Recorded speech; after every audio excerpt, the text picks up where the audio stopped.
Hello. Here we are. Yeah. Hi, Mr. Kincaid. Uh, Boys and girls, I'm drinking a little bevy out of my heel shit cup here. Beautiful, beautiful etched heel cup. And look who we have with us, boys and girls. We are in a land down under. This is Stir the Pot with Donkey King and our very special guest, Very Alan Compass. Welcome to the show, my friend. Hello, mate. Alan. Hello, mate. Hi. The correct introduction is the wonder from down under, the awesome Aussie, the Crocodile King. You have a better intro than I do. I appreciate that, sir. Thank you. Next time I'll introduce you and I'll get you all pumped. Yeah. Hi. my hype guy, Alan Compass.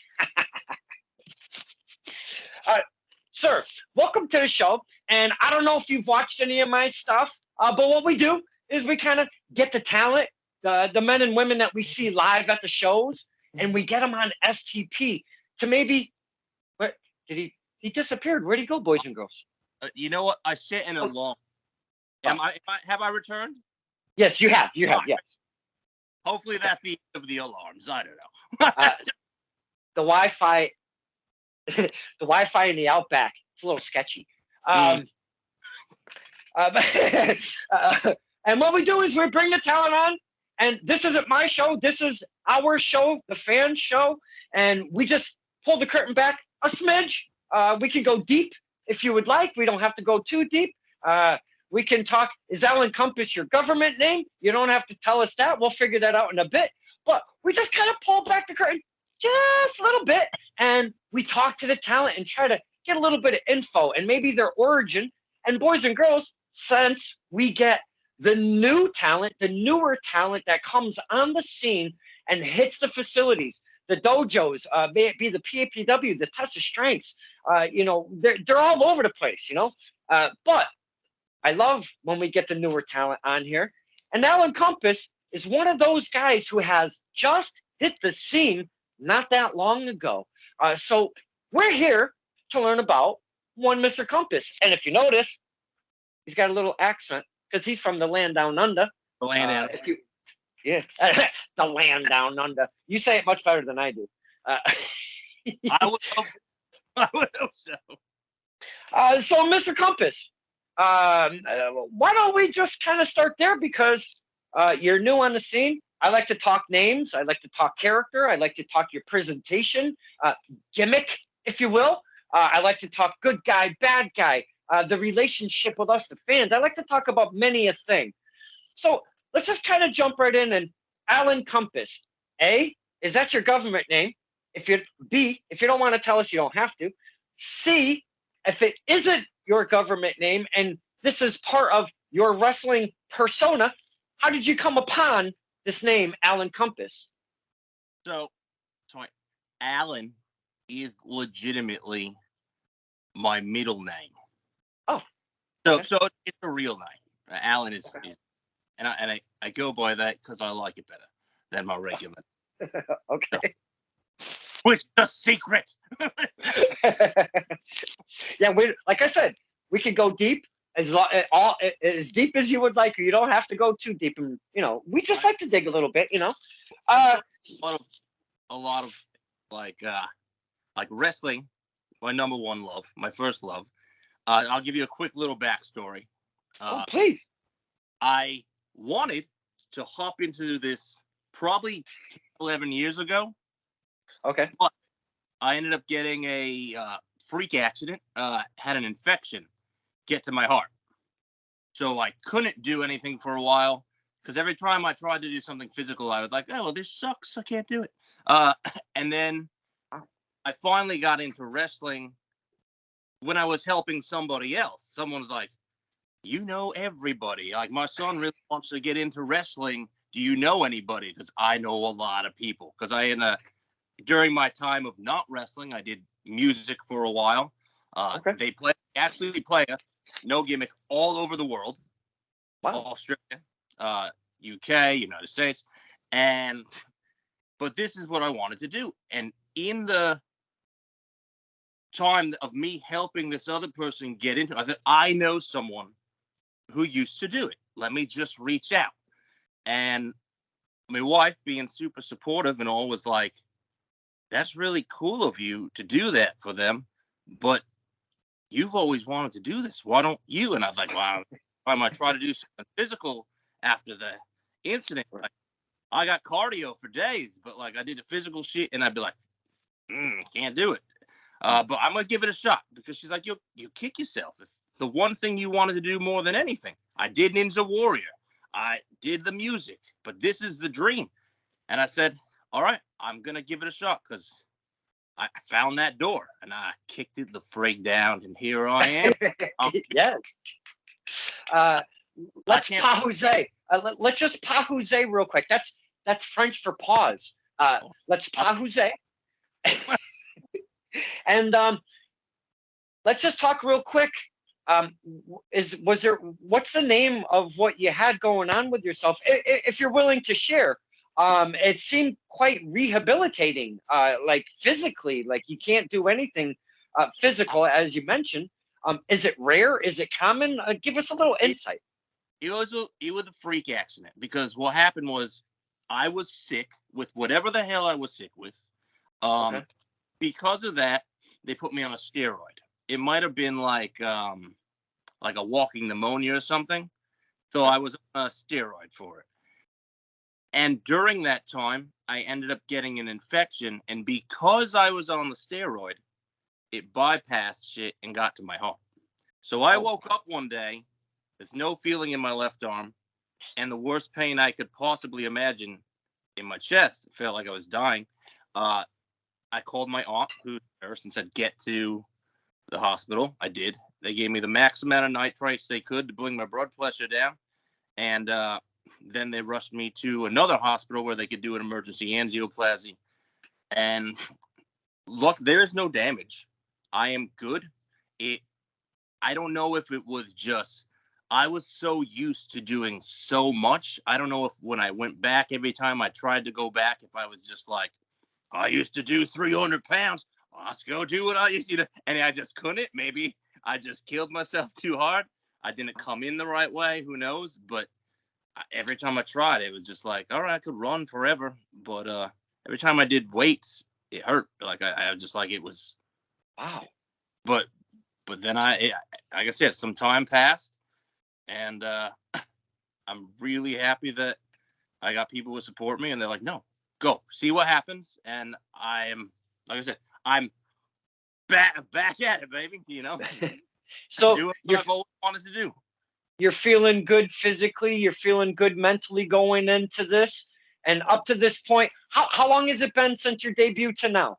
Let's see, but I've only been in the scene maybe trained for just over a year, and I think I've been wrestling for about 6 or 7 months live, and the shows are picking up. Like April, I think I have 5 or 6 shows. Nice. Which is awesome. Yeah. I like to say awesome. Awesome. That might be the title of this episode. You never know. Awesome. Through everything medically that you went through, I talk about perseverance to become a singles wrestler. Never mind a tag team and whatever else you're trying to become in the wrestling industry. I personally, as a fan, I've always said that I think it's one of the most hardest thing to accomplish and persevere through all of the sacrifices and everything that it takes to become a wrestler. It's quite a unique profession, and I feel that it's just so hard to endeavor to really get to the top of that craft and be where you want to be on that TV and have all of us see you week in and week out on our television and providing for you and your family. That's what it's really all about, is doing what you love and providing for your family. But the perseverance is really what I'm talking about now. And to go through all what you did medically, and I know it takes a toll mentally. To be where you're at now, you have to have a little bit of pride in yourself.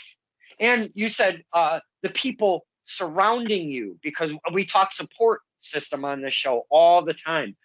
Why don't we just jump right there? You mentioned the circle of people around you. Talk to us, to the fans, how important that support system and the circle of people around you are. It is. It's very important. It's like I have extended family after extended family. Uh, I go out like I've got my regular family that's behind me, and then I go out there and the people I work with in the ring, they're like another family to me. And then I'll tell you why. I think it was my second show at PIPW. PIPW. I love when you say that. There was a guy, and he said, "I thought Vlad killed you," and I'm like, "Shut up! What is it?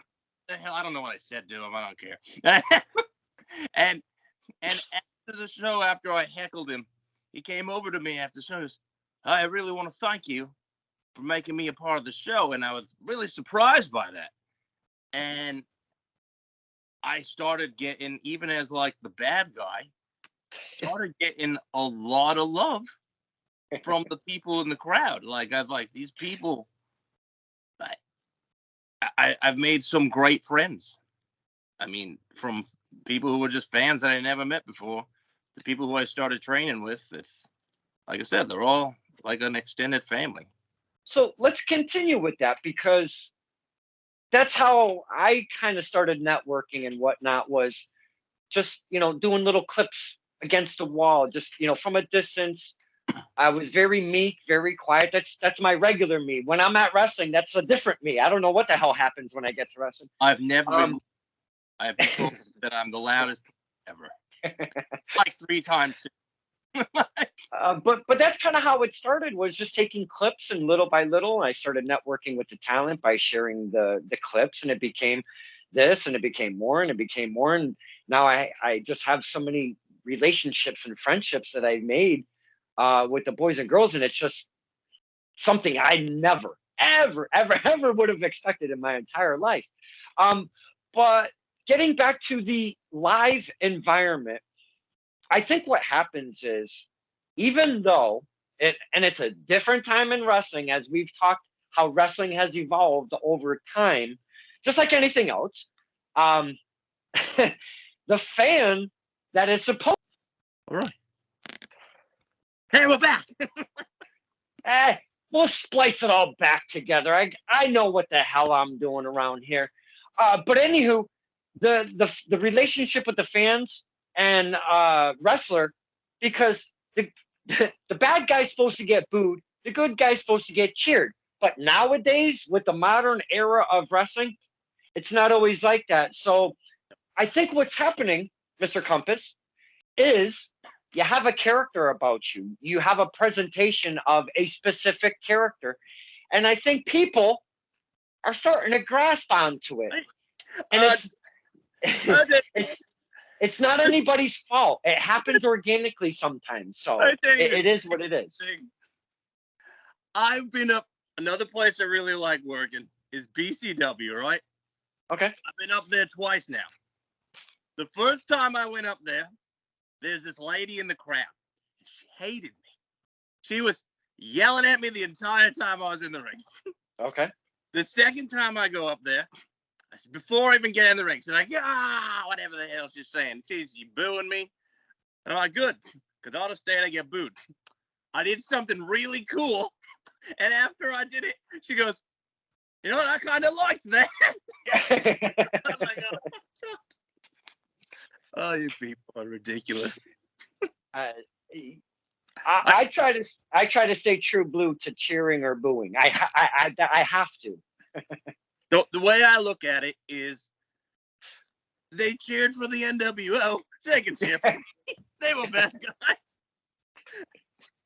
That's why I was like, I'm just gonna roll with everybody's favorite bad guy, because when I go into PIPW, the place goes nuts. when I go out of state, and I'm trying to take a lot more out of state stuff right now, just to spread the word. I'm doing two things. One, I want to take stuff out of state just to kind of spread the name a little bit farther. And I do a great job of getting booed. But there are tons of places in Connecticut to wrestle. A ton of them. And like I said, in April, I got a lot of shows. But I do honestly try not to take too many in the same state in the same month, because I fell into that boat when I was playing music. We played every single weekend. They could be like, well, I can go see Alan. The oversaturation. Yeah.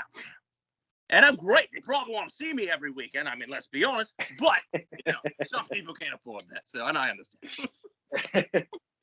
No, I correlate music and wrestling, and you, I'm sure, see all of it as well, from booking to getting paid, to performing live, to just many, many things across the board.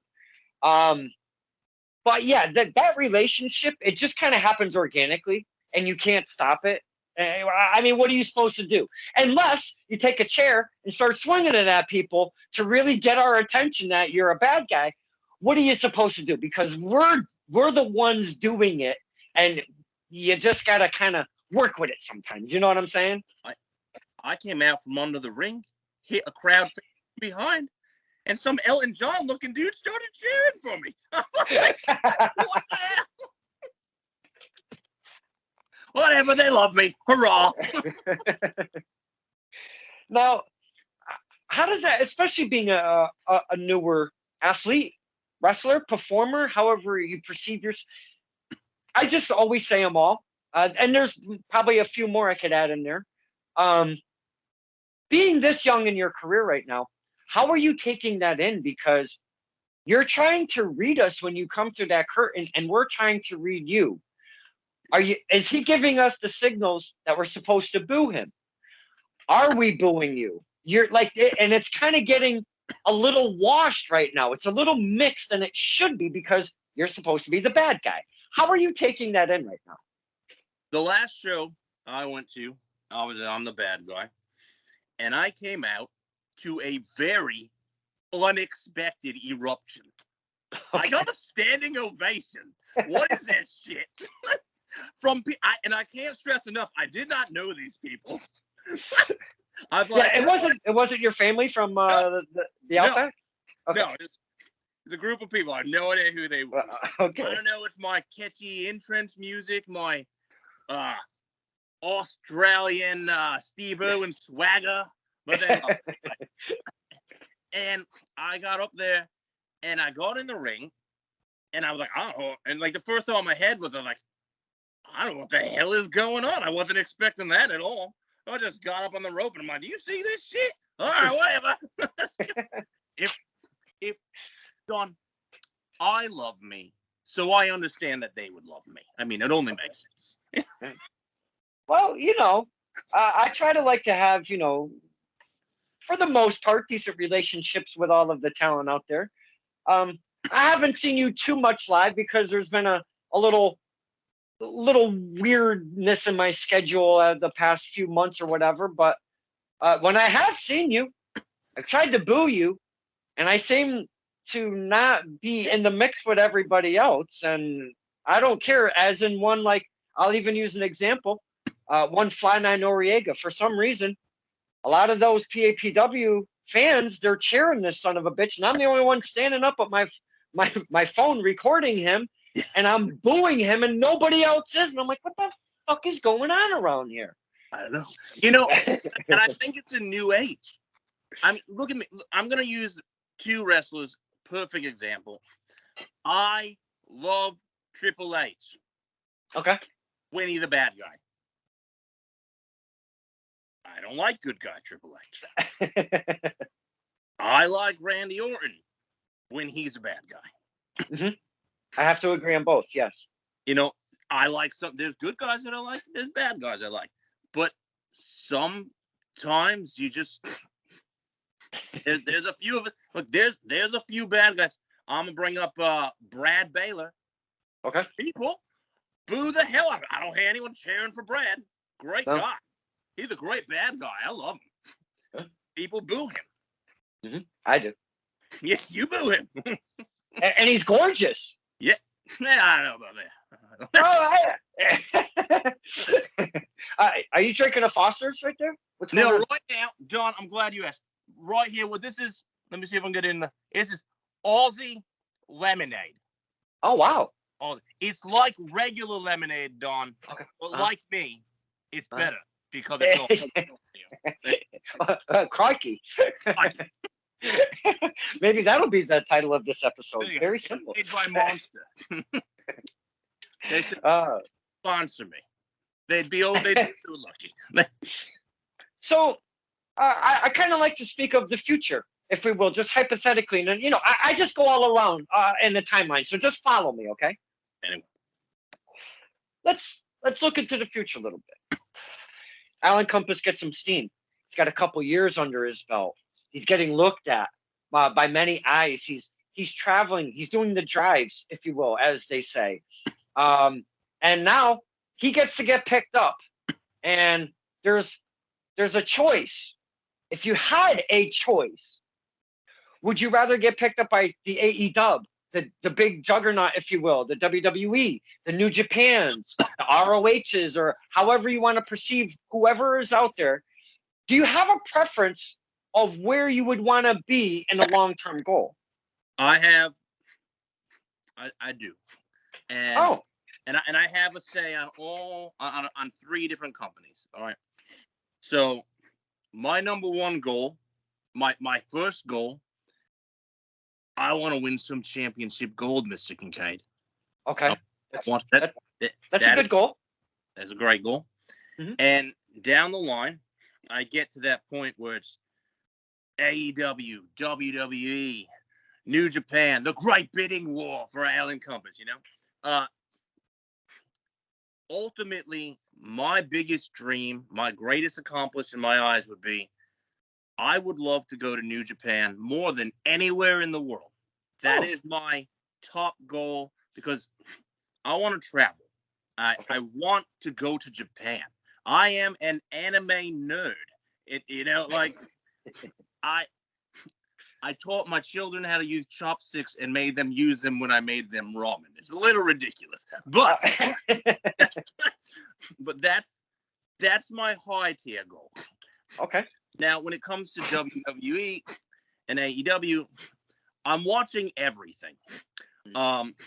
Right now, at this particular moment, I think I like more of the characters in AEW. Okay. Chris Jericho is one of my favorite wrestlers of all time.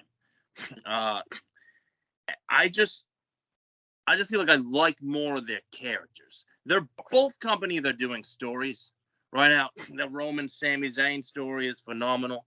But WWE, you'd have to be out of your damn mind if they offered you something and you said no.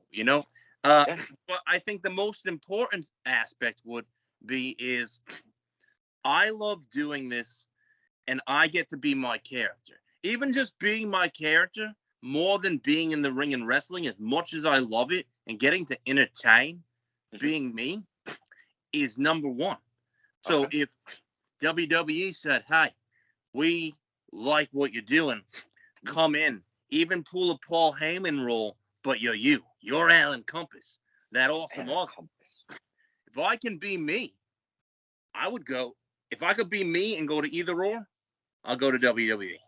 But if I know they do a lot of building on the inside, they don't, I would love to go there.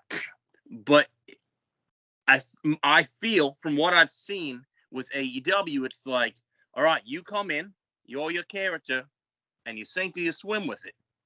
It's up to you. But they give you that opportunity. And that's the most important part to me is I'm having the time of my life. I'm having a good time. I'm entertaining people. And that's the most important thing is to entertain the people because we're having a good time. You're having a good time. That's wrestling. I mean, you can see it in somebody's face. Even somebody on the scale as large as WWE, if someone's not happy, it shows. Mhm. And therefore it affects how they're performing, what they're doing in the ring. So at the end of the day, I just want to be happy. And if I can be me, I'm gonna be living my best life and do my best to make sure other people are enjoying what I do. I love all of that, but you remind me of something very, very recently. Seeing somebody's face disappointed, if you will. Um, I, I I could see it on TV. I don't know how many others seen it on TV, but for me, my perception, I saw kind of disappointment in one Bobby Lashley. The way WrestleMania is a big thing, Mm. and Bray Wyatt is a very unique character. And I hate to take the big stuff and intertwine it into our conversations, but you reminded me of this because I seen Bobby's face this past Monday night. He didn't seem very happy uh, as a performer, as an athlete in the position where he is now. Bray Wyatt's a very unique character. Not everybody wants to, if you will, be incorporated with said Bray Wyatt's uh, cinematography, the theatrics, and everything that comes with it. Um, it, I could be wrong, Yeah. but if you're not in a happy position, it absolutely 1000% affects your performance. Yeah. So I am so glad you said that because it really does. And I've seen, in the smaller stuff that I go to, I mean, I've seen it, but just very recently on live TV, I mean, I've seen it with my own eyes. So You I can. hope I'm not wrong, I mean, And, and again, I don't like the politics. no. I'm trashing the setback here. I'm I don't like the glad I'm not politics the and all of only one that crap. making connections and shit. There we go. Not all my fault. It's But yeah, I just felt there was a little bit of disappointment to where he thought he was going to be in a WrestleMania position to where he is in his WrestleMania. And I mean, hey, you're on fucking WrestleMania, but I just still saw some disappointment. Yeah. But man, that's my perception. and in all, he may be like, all right, awesome. I get to go to WrestleMania and I get to fight Bray Wyatt, and I love Bray Wyatt. That might be his mindset. But at the same time, as much as he might love that, it might not be what he originally had in his mind.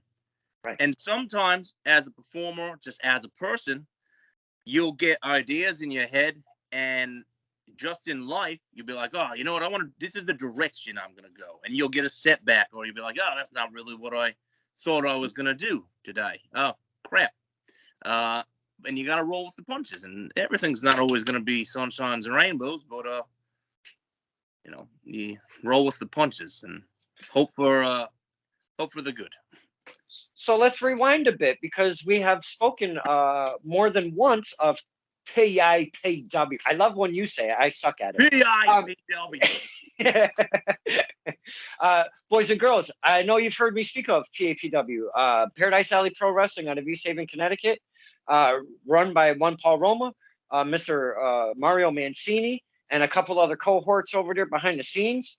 They have a facility that they train and bring students up and try to get them on bigger platforms. My biggest example of that is always and probably will be for a bit of time until, we got some hot shit going on right now with some of the younger guys, but I always use Richard Holiday as an example. PAPW bred, and he's on a different level, and I know he's going through some, health stuff himself right now, and so glad. Yeah, so glad that he's done with all of his treatments and stuff. Our thoughts have been with Mr. Holiday, but I use him as an example when it comes to conversations with PAPW. That's where you're training. That's kind of your home base, if you could say such. Is that true? Yes, sir. Yes, it is. Building the character, building the presentation, building your in-ring abilities, your move set. I've heard stories of how Mr. Roma trains, and then I also heard stories of how Mr. Mancini trains. Two different guys, two different styles of training, and that's what you get even from their facility to, say, a test of strength out in East Hartford run by Slick Wagner Brown. You will get a different training mindset over there. But I've heard some stuff from the students over at PAPW.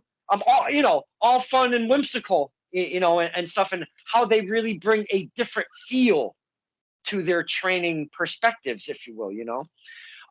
You're building this character, Alan Compass. Now, is it really much of a character, or is it one of these things that's kind of a really you, but as they say, amped up for wrestling? You sound very Australian. Are you truly Australian? And is this? Of course I'm Australian, John. God, what the kind of a frying question is that, my friend? Hey, you never know. You never know in wrestling, and let's all calm down. You never know in wrestling. Oh yeah. Anyway, Don, the greatest thing about Alan Compass is it is a larger than life version of my real self. Okay. And this is probably why I'm the happiest. Sometimes I'm an idiot. I understand. And a lot of people, as you know, I look at myself. This is not me tooting my own horn. In my head and in real life, I'm kind of a genius, Don. I'm very smart. Okay. But my sense of comedy is kind of, you play the fool, and I've always just been funny that way. But not everybody in real life was okay with that. Like, I didn't feel like I could always be myself around a lot of people that I should have been able to be myself around. And since getting in the ring and making this persona, and I was like, I'm just out there being me, and people are accepting it, and people are falling in love with it. And what the hell is better than that? I mean, it's just me. You love what you do. That's what they say. You got to find something that you love to do, and that doesn't make it feel like a job or work, if you will. I do not have a real job right now. The only source of income I have is professional wrestling, and I'm and sorry. That's fantastic in a way, but at the same time, I'm not on a major level, so it's not as fantastic as it one day it will hopefully be. Yeah. I'm so sorry about that. That's what you get for working your way to the top of a company, for them to be like, you know what, we're cutting across the board. Goodbye. Hey, a starving artist, if you will, right? Yeah. If you're not willing to step back and sacrifice, I'm taking less income now. I'm just putting more into what I want. And if you're not willing to make that sacrifice for a year or two and just focus on your real goals in life, then you don't want it hard enough.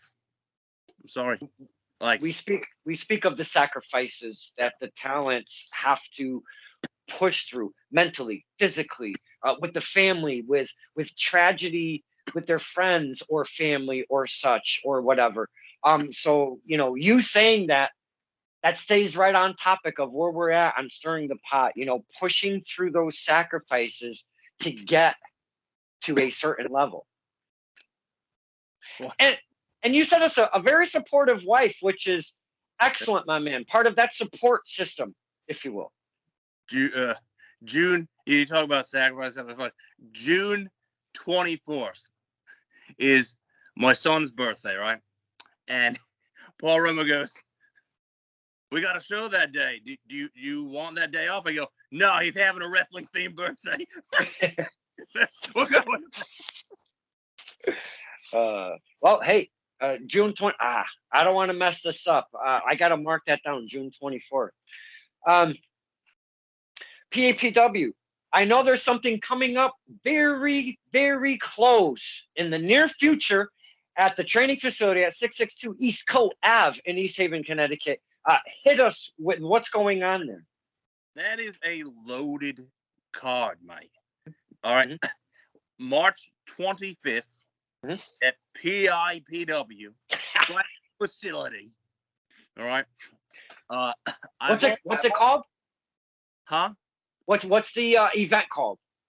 My God, it starts with an R. You really want me? It's it's retaliation. I did see that's what it is. Retaliation.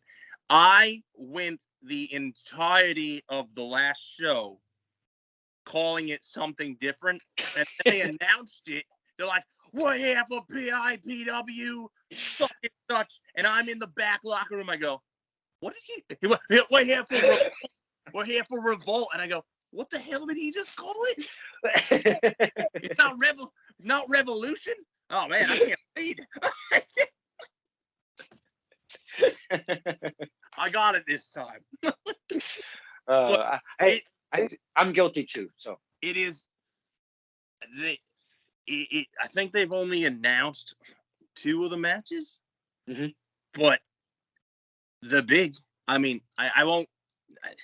Honestly, I don't know if they have announced 2 of the matches. I know of a couple of the matches, but I don't want to say them all in case I'm not supposed to say them yet, or they haven't. I don't want to. Whoever that you can whisper it right here. No one will know. You know that guy who played Spider-Man who spoiled everything? I don't want to be like I remember all the Spider-Man names except for his. But and he's my favorite, so But I'll talk about my match. All right. Okay. You've got me going 1-on-1 in a no-holds-barred match. Wait, what? Yeah, no-holds-barred against Bloodsaw. It is going, and I can promise you that it is going to be absolutely insane. I am going to bring a war to this man. No holds barred between yourself and Bloodsaw. Now, can we spin back a little bit? Is there history? Is there history between yourself and one Bloodsaw that has culminated into a no holds barred match? So let me tell you what has happened. So originally, I was in the Hercules Hernandez Tournament of Championships trophy contest, and I made it to the grand finale, where it was myself and Bloodsaw. Okay. Great, spectacular match. Go back and watch it. It is on Fogman's channel. You were not there, Mr. Kincaid? I was not, sir. I'm sorry. But on Fogman's channel. And great match. Not funny. And he beat me. Hooray for him. Fast forward a few months, and I had a match last month against one Sunset Steven Garcia. I beat Sunset Steven Garcia. Granted, I may have accidentally cheated a little bit. Yes, accidentally, just a smidgen. Sometimes you inadvertently hold on to the ropes. It just happens inadvertently. A reflex. I just really wanted to win, Don. I mean, obviously. Okay. So there I go. I win, only to find out that it was a non-title match. So now I'm angry. I should be the champion, I'm saying in my brain. Okay. And I'm not. And the Paradise Alley Friday Night Alley Fights Championship, right? Yeah. But I'm not. So I said, fine, whatever. I went on to the back, and then Bloodsaw didn't have an opponent for the night, so he issued an open challenge. And because I was still not in the greatest of moods, I said, you know what?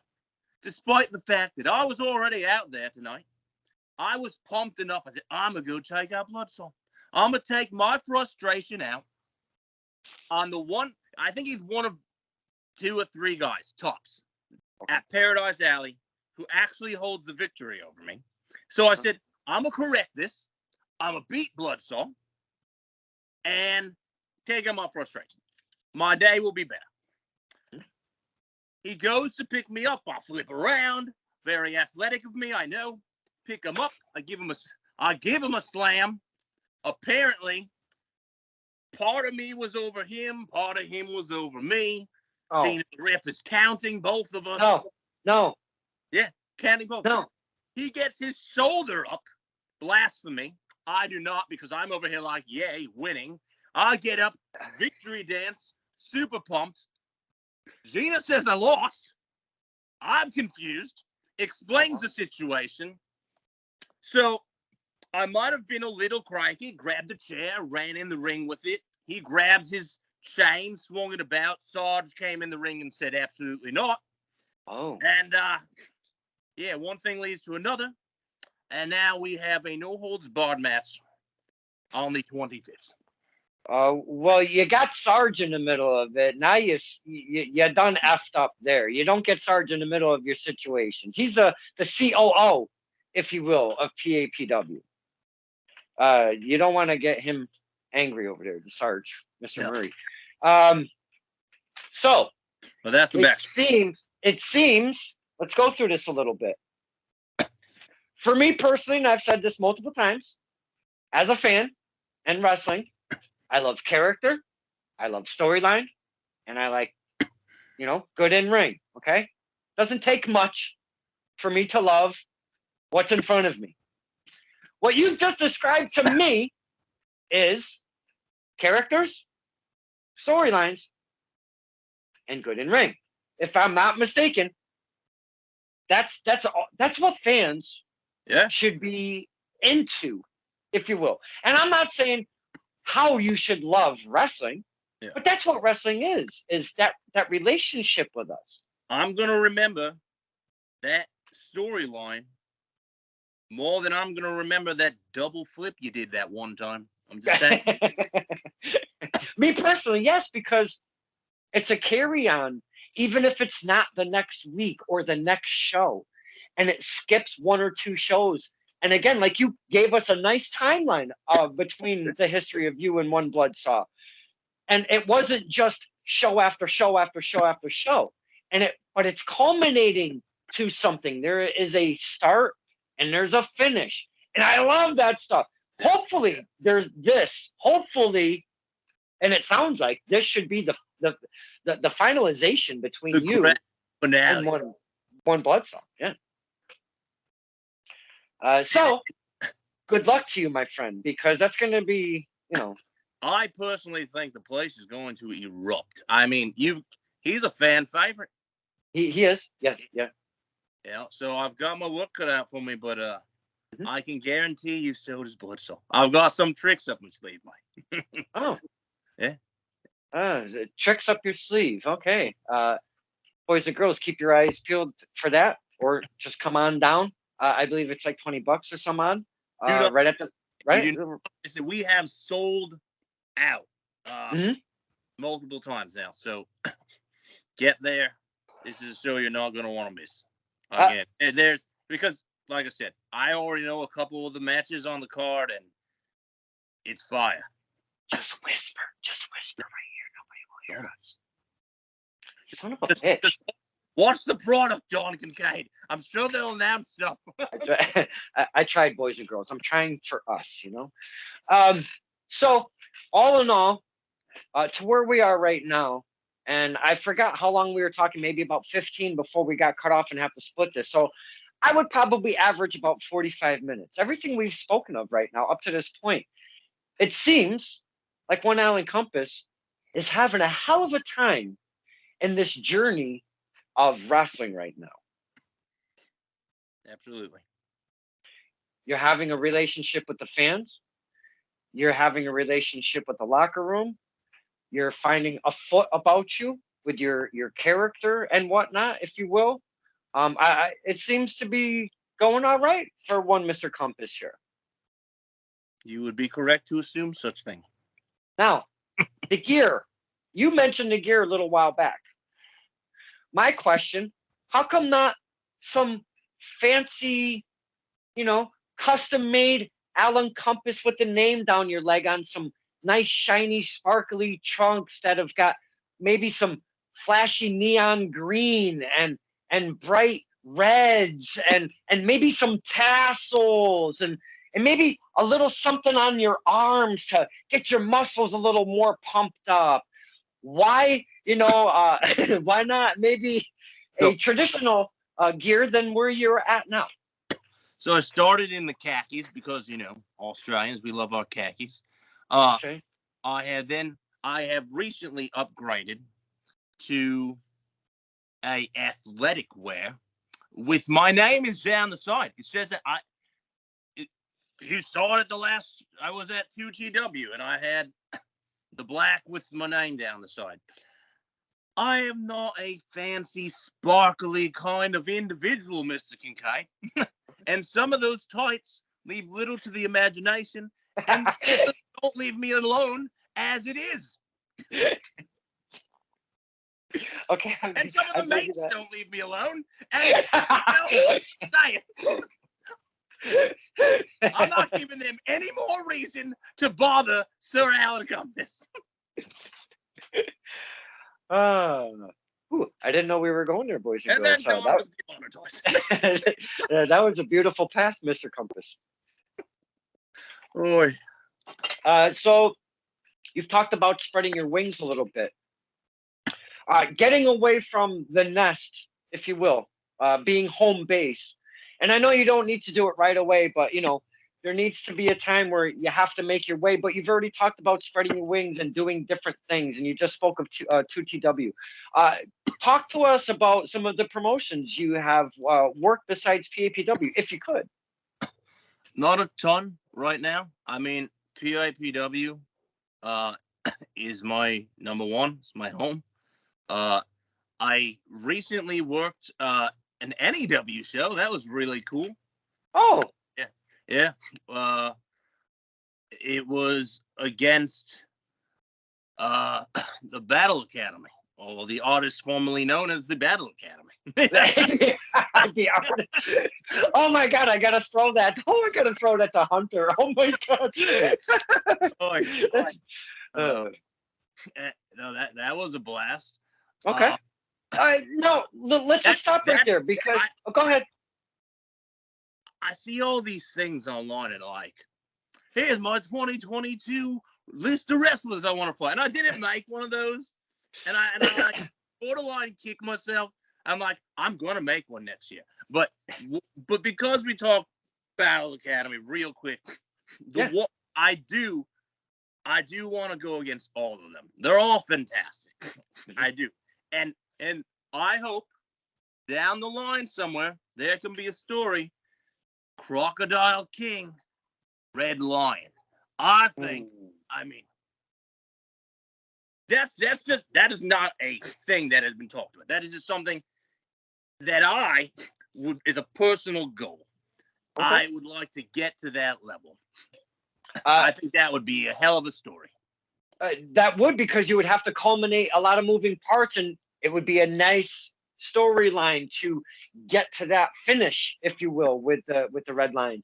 Now let's take the Red Lion out of the picture.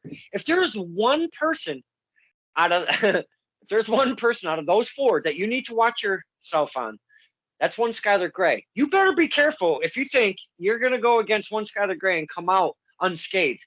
Dude, crazy, vicious. Be careful. I'm trying to help you here, okay? The way I already have a victory over one of them. I don't know if you knew this. Oh. Yeah. I beat Hunter Tarzan or stop. Tickle Me Timbers, whatever his last name is. I beat him in the tournament. Hunter Tickle Me Timbers. I hit him from behind. And then I threw him in the ring. I beat him up a bit. Skylar gave him a low blow. There was a lot of cheating involved, but I'll tell you about it. The artist formerly known as Battle Academy. That is amazing. I want to wrestle all of them. They're all on me list. That's a fine list, though. And I know it's. I just love the young, upcoming talent. And I know not everybody's young when they start their perseverance, their career in wrestling. But I just like new talent coming up, no matter the age, really. I like watching the growth and seeing them hone, obviously, their craft in ring, but bringing their character alive little by little by little and finding what works best for them when it comes to us and, that relationship we've spoken of, and how you dress and how you come out the curtain, and things might change, just these little nuances. And all of a sudden, in another year and a half, 2 years, you see somebody totally different than you've seen not that long ago. So that's why I love seeing the new talent. You know, the PAPW, very intimate setting. That's what I love the most about indie wrestling is the intimate setting where there's, I don't know, maybe 50, 60, 70 chairs over there at PAPW inside there. And it's a lot of fucking fun. And the crowd. We had, I think it said we managed to get 110 people in there for the sold out show. Standing room only. Been there a couple of times. Yes, absolutely.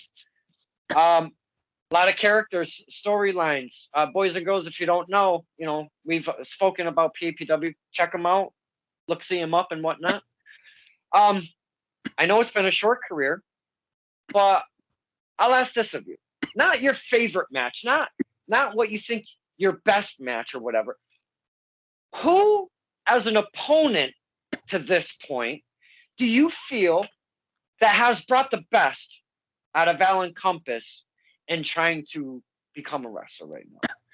So I have wrestled some great names in this short career.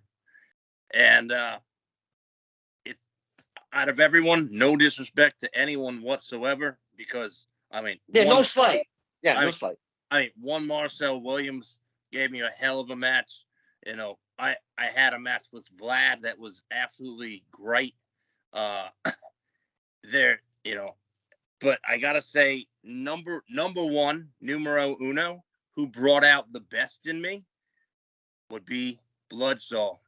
And that is why the crowd does not want to miss what is going to happen on the 25th. Because now you're dealing with a much more confident and ready Alan Compass. I'm coming with my A game, Mike.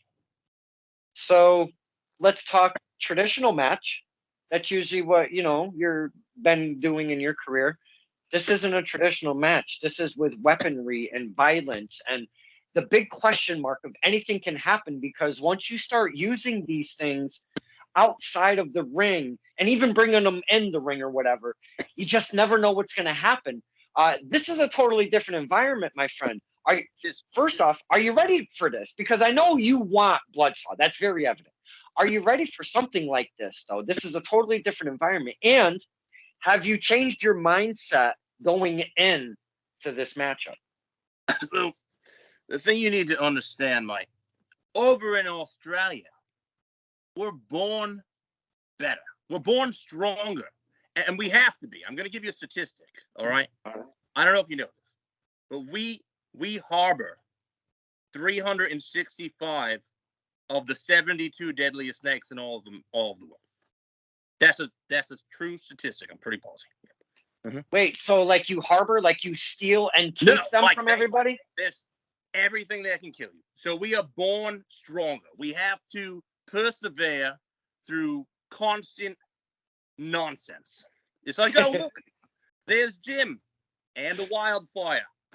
Oh, there's Miss Sheila and a freaking drop bear. Just throw it on the screen. So I'm a bit tougher than most, all right? So going into a match that is a bit tougher, I feel like I will be fine. Okay. I feel like this fits me. I don't know how many crazy hardcore matches one Bloodsaw has had in his demented American Gothic gone wrong mind in Korea. Okay. All right. This is number one for me. I'm going in with the mindset that it's going to be brutal. I'm going to bring him a war, hopefully like he's never seen before. I got to go in swinging as hard as I can. Okay. Going to be a banger, a slobber knocker, if you will, a barn burner. Now I paused at NEW, and I know there was maybe a couple more that you'd like to spit out. Let's talk a little bit more of the promotions that you've stepped out to, if you could. There is BCW. Bay State Championship Wrestling out of Massachusetts. I like them a lot. I really like. It's a nice setting over there. Yeah. Really good guys over there. I've wrestled a couple matches down that way. It's an easy ride. It's a little over an hour, but it's a straight shot. So I'm like, oh, cool. So, can we pause at BCW, because boys and girls, it's in a performance theater setting. Okay, so there's a stage, like a theater. Say there's a stage down there for a play, if you will, and the seating is theater seating like this, and it kind of goes up to the walkway and they have such studio. It's like a TV studio. Yes, and it's set up just like a performance art studio, what you would actually probably picture it to be. But there's a wrestling ring down there. Yeah. The lights, they have a little bit of fog machine with some fans going, so it looks very cool with the lights and everything. They got a nice little ambiance, if you will. But my absolute favorite part of this entire setup is they have tunnels, one on each side. That's my favorite, and I'll tell you why. You tell me why it's your favorite. I'll tell you what's my least favorite. Go for it. I like it because the bad guys come out of the right side. If you're sitting in your seats, the bad guys come out of the right side, I believe, and the good guys come out of the left side, and they come out of the tunnels, and then it comes into the room. I think that's a cool concept, because then I run over there with my camera and I watch him come through the tunnel as an entrance. I love that. Please, you take over. All right, yeah. So, as you were saying, there are tunnels. A lot of tunnels. It's like an underground maze. No, shut up. No way. My very first time there, we did a big carpool, and we got there at the same time as Stevie Legend and a couple other people, right? So we all finagled, like, follow the signs. And I go, all right, we're following the signs. And we get down, and then the signs go both ways. So we went this way, and there's a doorway. I opened a door, like, oh, look, here's a door. And I opened it, and it opened. I can't stress enough that when I pulled the door, it opened. Me and Stevie Legend walked through the door. There is a hallway, about like a 15-foot hallway at max, before you get to the next door. And when I get to the next door, it does not open. I'm like, oh, shit, this door is locked. So let us turn our way around and go out the door we came in. And I go to open the other door, and you cannot open the door this way. Me and Stevie Legend are stuck in this little hallway with no doors to get us out. That was my first trip there. Yeah. Cell service. Thank God for cell service. What happened here? Thank God for Jekyll walking by him. I'm pounding on the door. That's what well, anytime I hear Jekyll's name, I usually say, damn that Jekyll. But he kind of saved one Mr. Compass and one Mr. Legend. No, I know. Oh, my God. I could have like, this is the stupidest shit. I can't believe this just happened. See what happens, boys and girls, when we just chit-chat a little bit and we get to pull these fun stories. Mr. Compass and Mr. Legend stuck in a hallway. That's awesome. Please, go ahead. I'm working for them in April, too. Yeah. So. Oh, yeah. They're returning because they have renovations going on inside the building. Yeah. In the maze. So let's unpause and continue after BCW. Did you have anything else that you've any place else you've worked for? I went to this place out of state once in New Jersey. They just invited me back. Actually, I made really good friends with Gary Wolf of ECW. Oh, okay. Really nice guy. Like I took it upon myself to go to a few different places. Like I went up to Wrestling Open. I've gone to some of TOS's seminars. Mm-hmm. And I really liked, so I had gone up and done this seminar with Gary, and we hit it off, and we became really good friends. Like, I was working which I've met a lot of really cool friends. like me and Lindsay Dorado. We follow each other now and like all each other. I really like that guy. He's really cool. But yeah, Gary just invited me to come back up, and awesome. Gonna do something up there, so that'll be cool. Really? Other than that, nowhere else really. I'm putting feelers out there. I'm gonna definitely be over at Blood, Sweat, and Tears for the next show. Not booked on it, going over there though. I am booked for the next Coliseum Pro. I was just told. Okay. So I'm picking up more stuff. Nice. Coliseum Pro. That's a newer promotion, and they run out of West Haven. Out of the and they have a show. It's like April 25th or some odd like that. It's I believe it's either mid or late April. Say the wrong thing because I've got like the 24th, 25th, 26th. I don't remember which one is. They're all on my calendar. That's not a bad thing. Not a bad thing. So, like you said earlier, I did see you at 2TW. I just call it Tough and Talented. That's the page I follow. That's who I usually tag. And I don't like to confuse too many people, but they do call themselves the number 2TW, the two separate letters, 2TW. Dude, I have some of my most fun at that place, especially when I'm recording. I get to roam around. And what I don't like to do is get all the way up into the ring and get in people's way. I try not to do that. So I'm running around on the outskirts, or I get to the stage, or I do the entrances. And I just have a lot of fun when I'm at the 2TWs. You know, good times over there. Well, there's 73-man battle royale. I was there. I was in that battle royale. I was there. I was the second person to walk through those ropes, and I made it to the top 10. Out of 73, that's not bad. Not bad. There were people waiting on the outside for people to so they could. That's the strategy I should have stuck. I should have waited to get in. Yeah, you should have started on the outside with the other guys, right?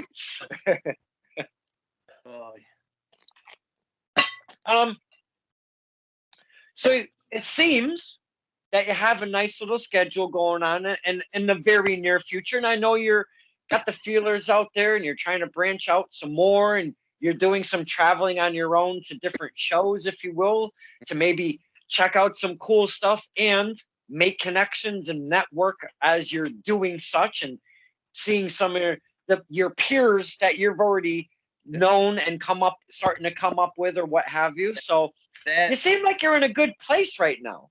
Yeah, that last UTW show, like I'm a big believer. Like I went to the last show to support a friend who was on that show. You know, I wasn't booked on the show, and unfortunately things come up. I think we had some bad weather, so there were some people traveling from afar, and they couldn't. And I was able to fill in. So, and I had a great time. We won the match. And we were better than that, right? But oh man. Well, Vinny's fantastic. I love Vinny very much. Vinny has a place in my heart. Antonio Bruno, not so much. But I won't be on his next one because I'm already booked for PAPW. I've just got a calendar of dates right now. So I mean, good. Yeah. No, that's what you want. That's great to hear. That's awesome. And boys and girls, if you can't make this one that's coming up, March 25th. What was the date again, sir?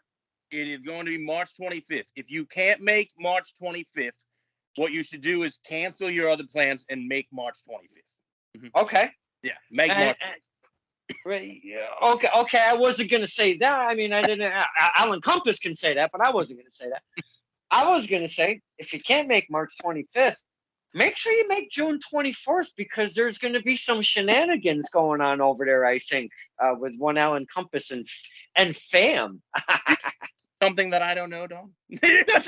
Uh, I just did it with my child's birthday, and I'm making us all go to wrestling.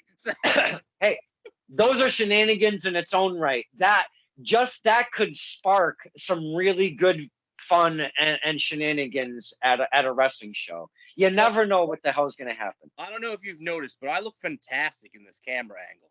I'm just saying. I just thought I'd bring it up. You look all right. Yeah, you look all right. You know, got that little sideways silhouette thing going on. Yeah. Now, Mr. Compass,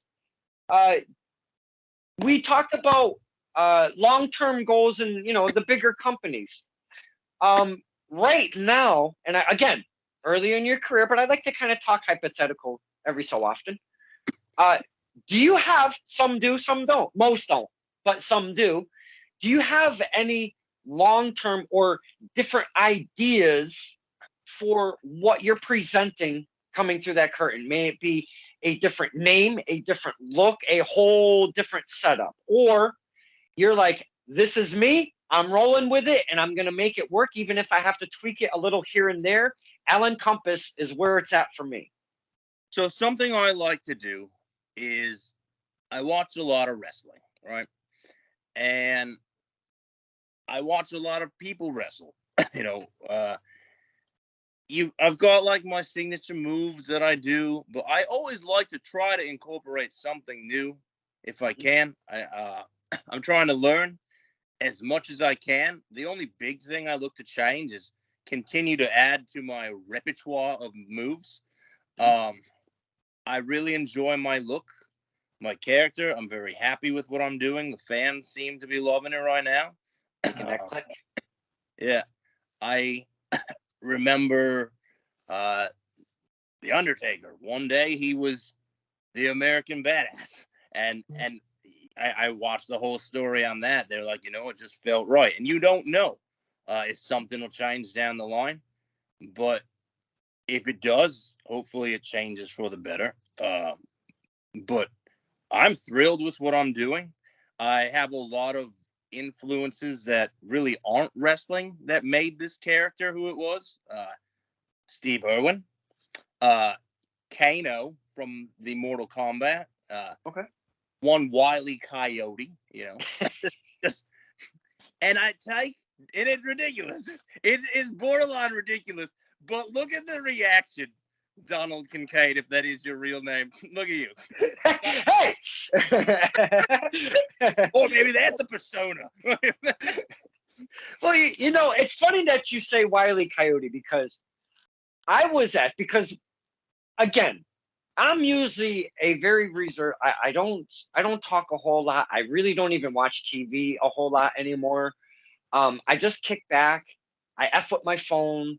And, if I'm doing graphics or I have to do graphics, I do that kind of stuff. But it's usually, work, come home, do the fam stuff, do the, the cooking and make sure everything is cool for Din Din and stuff like that. But other than that, I'm the opposite of what you see at the shows. So with that, all of that said, this is what I kind of took inspiration from when things started kind of pepping up for me a little bit is this. You said Wile E. Coyote, and you're going to get this reference right off the bat.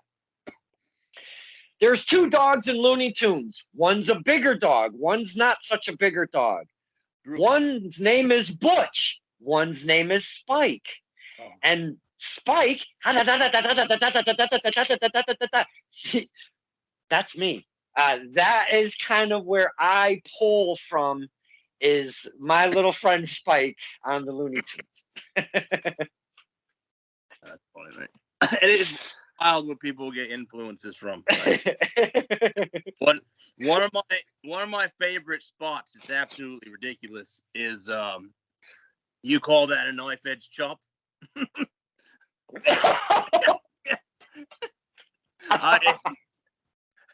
Don't chop me because I'm coming back with you call that a knife edge chop? Oh, that's fantastic. And win, lose, draw. At the end of the day, Mm-hmm. I'm entertaining people, and if the fans are the winners, the people in the audience are who need to win. So, which in turn, though, as we've spoken through this entire interview, that relationship between fan and wrestler, we walk away happy. You also walk away happy, knowing that we walked away happy. You feel that at the same time we do, and that's what's really cool about wrestling. That's something different, you know. Again, music is somewhat like that, but not. It's not quite like wrestling. Nothing really is, and you know, again, you look like you're having a hell of a time. You look like you're in a good place in your career. You know, you're making sacrifices, but again, you just seem happy doing it, and you just seem in a good spot. And this has been such a great time. And you know, myself and yourself, Mr. Compass, we could talk wrestling and the Outback and all sorts of fun stuff for hours and hours, but I don't want to do that because, you know, who the hell wants to hear me talk for that long?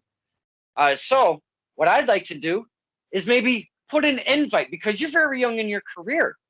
Maybe, and I know I'm at, this is episode 350, by the way, for one STP. So I'm looking to get to the 400. How fast or not fast I get there, I don't know, because I've kind of been sporadically getting the STPs in there. But I would love the return of one Alan Compass. We would. You're inviting me back? Oh, yes. Even after I screwed up your internet connection in the beginning of this, fantastic. No, that's what it's the Outback's fault. It's not your fault, my friend. It's the Outback's. It's the Outback's fault, you know. Yeah, I would love a return of one Alan Compass. I thought we had a fine conversation. Absolutely, and I'll make sure no one's throwing boomerangs around the power line. So. yeah. Please stop that shit, okay? Mr. Compass. So the fans who don't know you can find you, and we can get new fans to maybe get a couple eyes on Mr. Compass. Hit us with your Facebook, your Twitter, your Pornhub, whatever you got. Hit us. So I'm on Facebook under Alan Compass, and I am on Instagram under Alan Compass. That is, I am not great with technology. You're telling me? I know. Also, you, like I said earlier in the show, only source of income is professional wrestling. So if you go to, you can also find me on virtualmerchboost.com.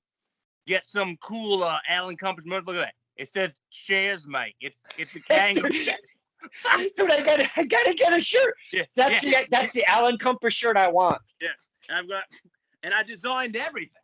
I didn't design I designed like the merchandise, like the logos and this Crocodile King and all sorts of cool snazz. But I'm glad you let me tell the people. But just the last couple days been blowing up. I was like nothing like crazy. I don't want to like say it's crazy, but like a lot of new followers over the last couple weeks. And I'm like, all right, cool. People just popping up. Very nice to see. But yeah, follow me on Alan Compass on Facebook and on Instagram. And if you don't look like a creeper stalker person, and you know, I'll follow you back most likely. So. Do us all a favor. You know, if you get a chance this evening, sir, put out the link of your merch so we can maybe take a look-see over on your page, because I want that Chairs Mate shirt. I love that. It's hilarious. And I've got a couple other things that I designed that I'm like waiting. I want to like stagger the things. Yes. I have I drew one. The most recent one I drew is a kangaroo giving someone a German suplex, and it says Ruplex City. So don't be, someone's gonna steal that at the WWE. You gotta watch yourself. I'm very creative. WWE, if you are listening to this, I'm very creative. That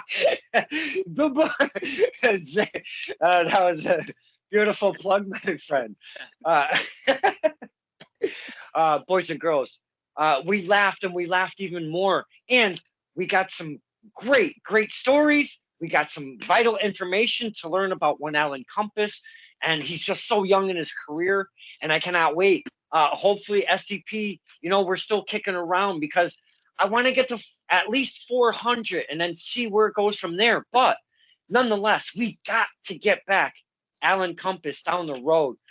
Sir, thank you so much for taking some time out of your life and hanging out with us, the fans, and talking a little bit of Alan Compass and wrestling and some fantastic. The stories were a blast. I really appreciate it, man. Especially the hallway one. That's gonna hold near and dear to my heart. I love that story. I want to thank you for having me on your show. Yes, absolutely. Some goals. You heard goals for myself. I got goals for you. I want to see you get the 400. And Don, I love the show. A lot of people love your show, and I want to see you surpass that, good sir. All right. Yes. So, hurrah for you. Yes. But this is what we talk about all the time, boys and girls. It's okay. One goal. The love we share, right? The love we share. Even if we're a bad guy and a good guy and a good guy and a bad guy and a bad guy, it doesn't matter. We try to share this love and try to support the talent that's out there. That's why we do this. That's what this is all about. It's supporting the talent. Just to get a little bit. If I can give a little bit of shine, that's all I care about. And that's why we do this stuff. And again, informational for us, the fans. So it's kind of a double whammy there, if you will. But my goodness, great conversation tonight, boys and girls. It's a Friday night. Get out there, have some fun. We're going to hang up here. I'm going to put this sucker out there. You do you, everybody. Check this out. Go follow Mr. Compass. Follow the promotions that we were talking about. If you haven't heard of them, it's something new for a wrestling fan to grasp onto and follow and network and get to see newer talent and such. And maybe show up to the shows and spend a little merch money and get yourself a Chairs Mate shirt. That's beautiful. But this is Stirring the Pot with Don Kincaid and my very special guest, Alan Compass. Thank you so much, sir. You've been a gem tonight. Thank you. Thank you very much, Don.